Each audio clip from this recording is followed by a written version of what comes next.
ಕೃಷ್ಣಾ ನದಿಯಲ್ಲಿ ಈಜಲು ಹೋಗಿದ್ದ ಯುವಕನೋರ್ವ ಮುಳುಗಿ ಸಾವನ್ನಪ್ಪಿರುವ ಘಟನೆ ಬಾಗಲಕೋಟೆ ಜಿಲ್ಲೆಯ ಜಮಖಂಡಿ ತಾಲೂಕಿನ ಮೈಗೂರು ಗ್ರಾಮದ ಬಳಿ ಹರಿಯುವ ಕೃಷ್ಣಾ ನದಿಯಲ್ಲಿ ಜರುಗಿದೆ.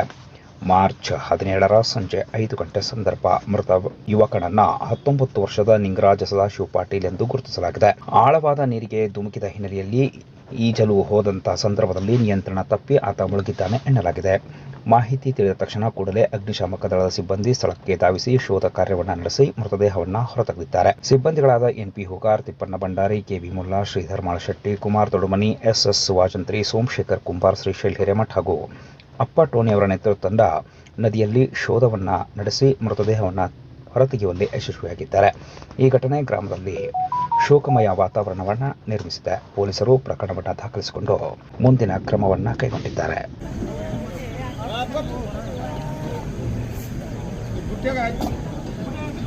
ಇಲ್ಲ ಹಂಗೆ ತುಂಬ ಬುಟ್ಟ್ಯಾಗ ಹಾಕಿದ್ರೆ ಬ್ಯಾಲೆನ್ಸ್ ಸಿಗುದಿಲ್ಲ.